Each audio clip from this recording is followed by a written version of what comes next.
Man, Matt asked me to talk to our next offenders, or really just our younger generation, but I hope this message resonates with everyone. I find it a lot easier to preach on Revelation 12 about the eschatological hope that we all have in Jesus than it is to talk to kids. So I'm going to try this, all right? So you guys didn't even laugh, so you didn't even get it. That's okay.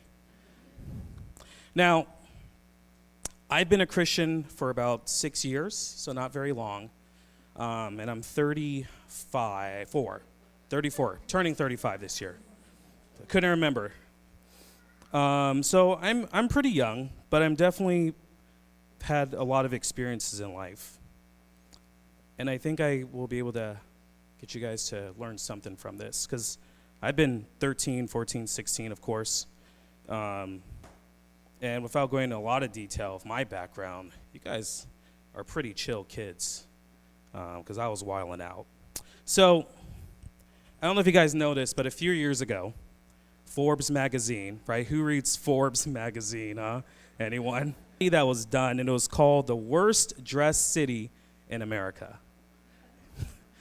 Thanks. Spoiler, right? It's Anchorage, right? So what they did, guys, is that they went across the world, and they mostly went to all the northern places, right? So they went to places like all the Scandinavian nations, Canada, Alaska, Minnesota, or however they say it, right? All those cold places, Russia, North Dakota, South Dakota, all those great places we love in the Midwest, or someone does. I'm not a big fan of it, but hey, to you.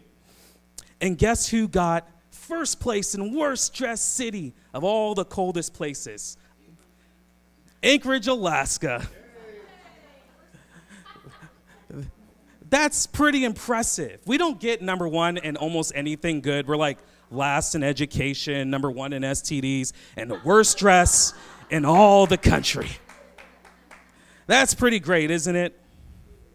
One of the things that people, when they move up here, I've talked to a lot of, maybe Matt can talk about this later, but people, when they move up here, they'll notice that people dress really casual here.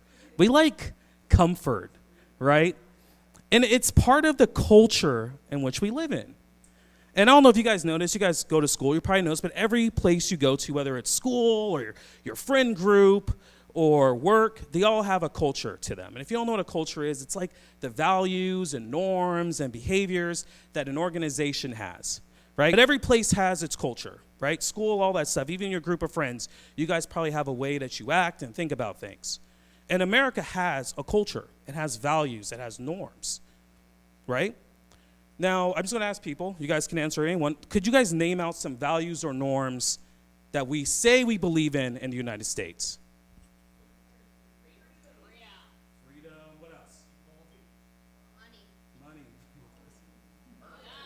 Religion. There's a lot of different things. Yeah, right to bear arms. We keep our gats. We're ready to go. So those are values, right? But someone said something that was interesting, money. So we have these values that we say we believe in as a country. Freedom, individuality, the ability to pursue your dreams. And those are good things. I don't have a problem with any of those things. But each of those things actually have a darker reality to them. Individuality can mean a lot of things. Sometimes it just means selfishness. Freedom can sometimes mean to do whatever I think is right, whatever I decide is right. And as people who believe in, or at least myself, I believe in the First Amendment, that is an American value, but we should be honest that it does have its drawbacks. We love, right, money, pursuing our dreams, our goals. We don't like to say this one, but I think we value to party really hard, you know. I mean, I've partied with some other people across the globe. Dasha, your people in Russia party the best, for good or bad. We live in a culture where this idea of whatever I want is the highest actual value. And a lot of times what that comes out to is a culture that we consider normal, which is partying, drinking, excessive drinking, a lot of sex before marriage is normal, all this stuff there. This is actually the normal thing. And what I find interesting about it is that when we're talking to kids, parents, this is something I think you should listen to. I think it's really easy to warn your kids about not doing the worst thing ever. Don't don't do cocaine, crack, whatever. I don't do drugs. I don't know. Whatever people call it. Don't do this. Don't do violence. Those things are actually easy to do. But I think the most worst thing we can do is act like the normalness of American life isn't actually more insidious. Yeah. That's actually the thing I think you guys need to watch out for is the normalness of our culture. When Paul was addressing the people in Ephesians, he writes something that I think is really interesting. Right? If we go to Ephesians 2, I want you guys, kids, to listen up here. It says this. It says, you were dead in your trespasses and sins in which you once walked, following the course of this world, following the prince of the power of the air, the spirit of disobedience among all.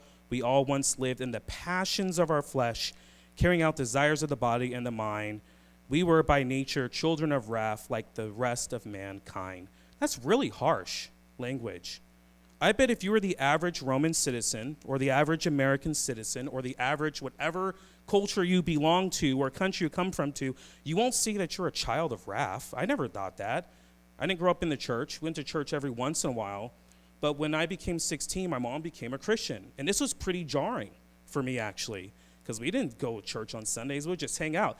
I was 15, sneaking out my parents' house, doing some volunteer work, mostly. And then I would come back, and I was too tired from all the volunteering I did to actually, go to church. It's hard,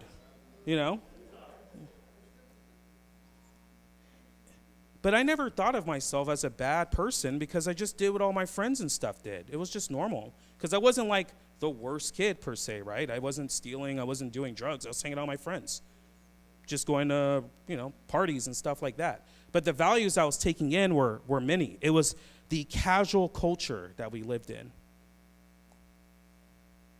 And just like the Roman citizen, I bet when they were hearing that, they were probably like, man, I don't think I'm evil. I'm just doing what everyone else is doing. Before I became a Christian, I was just the average person. Casual in a lot of the things I did. Not very thoughtful, even though I was, someone who, as an adult, I had a pretty growing career in the field I was in. I had awards. I had a couple, actually, we were talking about, make a joke about volunteering, but I actually had a couple volunteering awards. I would help at the women's shelter all the time. By all standards, I was an upstanding American citizen. But according to the words of Paul the Apostle, I was dead. And the thing about dead people is they don't know they're dead. And I ask you guys, are you guys alive? That's a question you'll have to ask yourself. Is it what you're doing, even at this age? Do you think it reflects not just what your parents want, not even how your parents react? For all I know, some of your parents could be debaucherous. I don't know, No, but I'm asking you, the standard you want to reach is a standard that Jesus lays out. It doesn't make sense because we're so used to the normal. But I have a goal for you guys to do is to not be normal, to not be casual, to go beyond that and be different and be okay to stand out. We talk so much about individuality.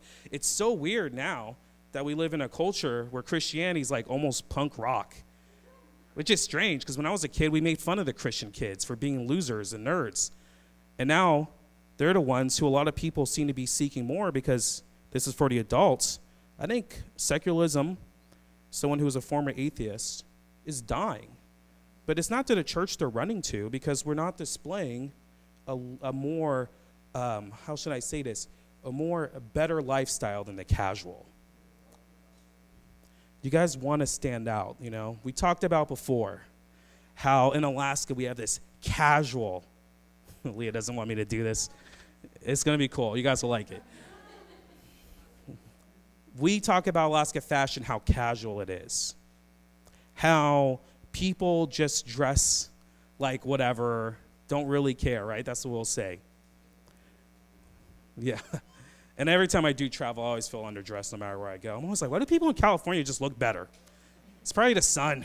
And they probably work out more than I do, so that probably helps, yeah. Yeah. But I don't want you guys to be casual. One of the things I do at my job is I have to dress up for work quite a bit. Oh, Aaliyah, can you grab my jacket over there? I want to show you guys something. I have to dress up for work quite a bit. And actually lately they've been saying, hey, you don't have to wear suits and stuff anymore. And I'm like, what? Really? Now I still have to go to court for my job, so that's not really something that I get to do. But whenever I wear this suit jacket, people like think I look really cool for some reason. I'm like, oh, you stand out. You know, because right now, look at me. I'm dressed like many of you in this room. Casual.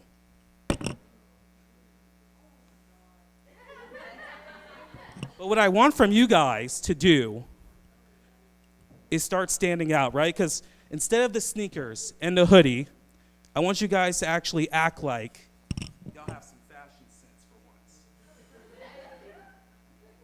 It is. But guess what? Guess what? I didn't come to play around. I didn't come to play. I don't know about y'all, but I come to show style and show off because I am covered by the armor of God and the suit jacket of righteousness and the fitted pants of faith. So, guys, no more casual.